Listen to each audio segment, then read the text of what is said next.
frères et sœurs, pour cette nouvelle méditation. La parole de Dieu dit garde le silence devant l'Éternel et espère en lui. Laisse la colère, abandonne la fureur. Ne t'irrite pas, ce serait mal faire. Nous arrivons à un aspect du repos qui est énormément énergivore. Nous expérimentons la colère, l'amertume, les blessures provoquées par les autres. Tout cela, c'est des fardeaux qu'on porte et qui nous font mal. Des endroits où on perd notre repos. La méditation qui suit est assez simple.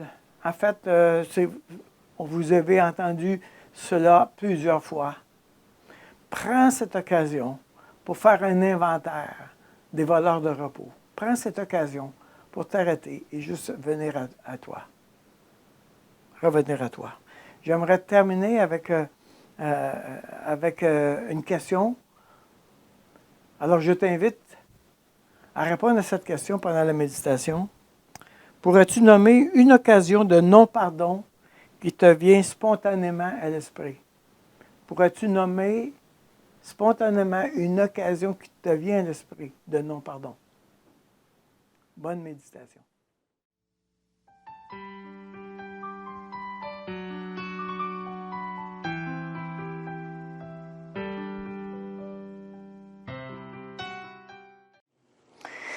Et là où il y a une tentative de gain, c'est-à-dire que là, parce que c'est chacun pour soi maintenant, je vais réclamer en permanence des dettes que les autres font dans ma vie.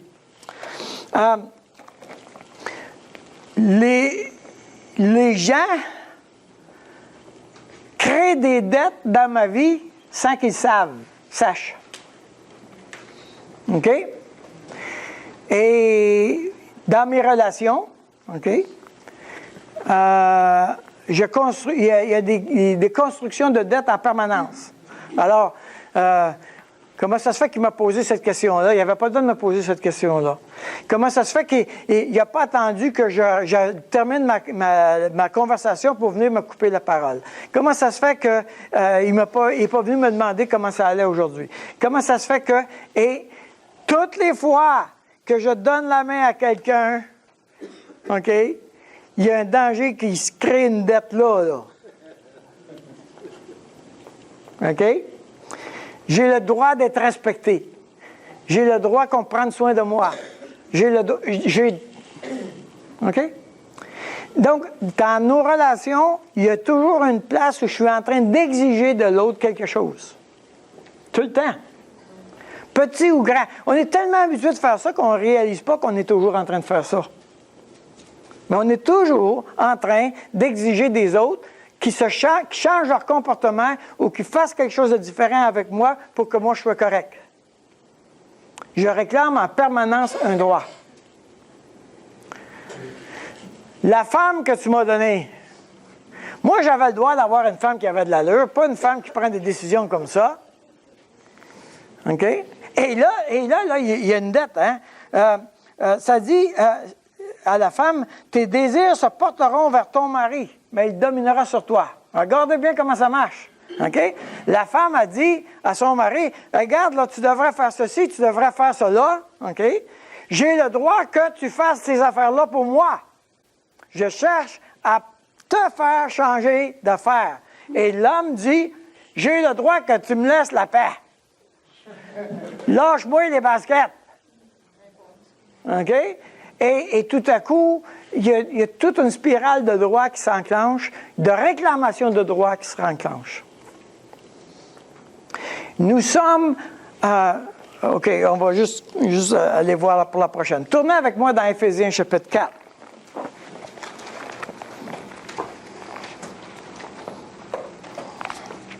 Éphésiens chapitre 4, verset 30. N'attristez pas le Saint-Esprit de Dieu par lequel vous avez été scellés pour le jour de la rédemption. Verset 31. Que toute amertume, toute animosité, toute colère, toute clameur, toute calomnie et toute espèce de méchanceté disparaissent du milieu de vous. Soyez bons les uns envers les autres, compatissants, vous pardonnant réciproquement comme Dieu vous a pardonné en Christ. Si tu examines le pourcentage de fois où tu parles négativement de quelqu'un par rapport au pourcentage de fois où tu parles positivement de quelqu'un,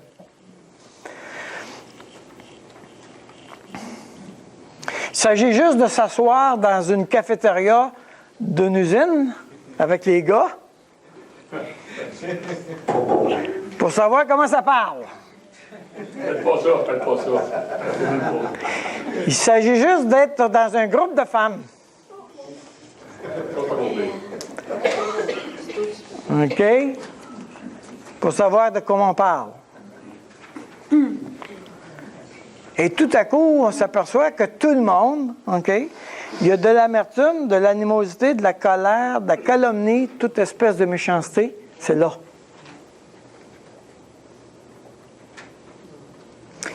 Et quelquefois, je m'endette avec toi sans même le savoir.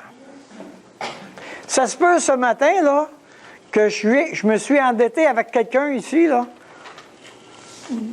Je n'ai aucune idée. Peut-être que tu t'attendais que le pasteur vienne te donner la main. Peut-être que tu t'attendais que je te pose une telle ou telle question. Ou peut-être que tu t'attendais que je fasse les choses différemment ou que je prenne une décision différente. C'est possible que moi, là, je suis déjà endetté avec toi puis je ne le sais même pas. Fatigant, ça? Nous nous endettons mutuellement parce que nous réclamons des choses des autres en permanence.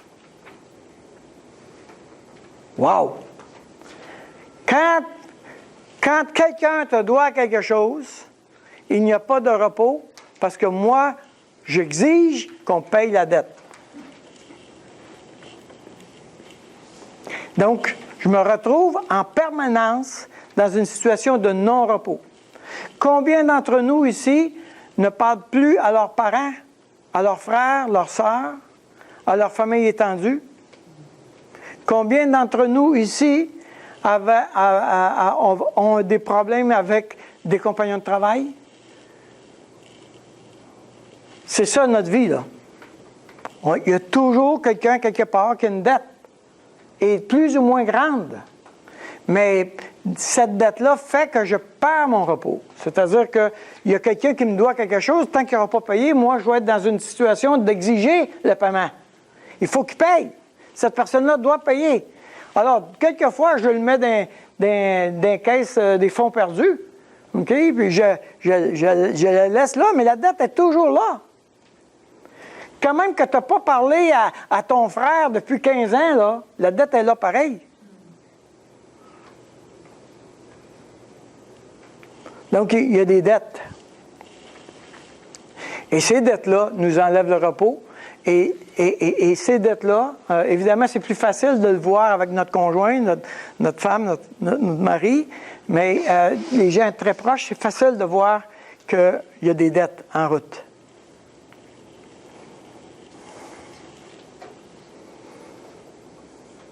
Si je devais te poser la question, si tu faisais une facture des dettes actuellement, de gens qui te doivent des choses, ce serait quoi le montant?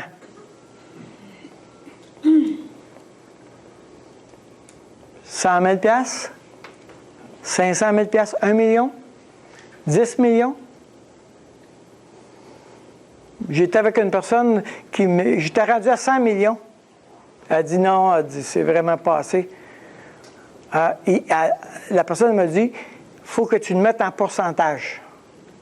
C'est 95% de ma vie.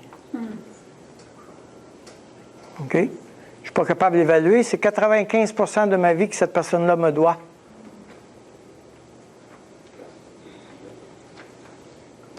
Non-repos, là. Pas de repos, là. Hein? Il n'y en a pas de repos. Et on peut imaginer non seulement la dette qui est réclamée, mais la douleur de l'offense. Ce qui fait la puissance d'une dette, ce qui fait la puissance d'une blessure que je réclame, paiement, guérison, Ce qui fait ça, c'est que je suis créé à l'image de Dieu et je soupire après la justice. Nous voulons être traités justement.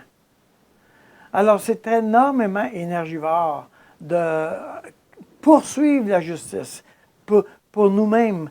J'essaie d'obtenir par moi-même la justice. C'est énormément énergivore. Et ça nous enlève le repos, ça c'est certain. Alors, évidemment, il faut se poser la question, es-tu prête à continuer de payer le prix de cette poursuite de réclamer la dette? Permettez-moi de terminer avec un mot de prière. Seigneur, je gémis en présence de ce pardon que tu m'appelles à accorder. C'est toi qui peux m'aider à faire tomber ces chaînes et me libérer de ce fardeau. Mes luttes sont vaines, je l'admets. La nuit est sombre. Et si je ne pouvais que compter sur moi, je serais sans espoir. Mais tu es mon libérateur, ma délivrance. Le combat que je mène est un combat spirituel contre la noirceur. Tu me dis, je suis la lumière, viens, Seigneur Jésus.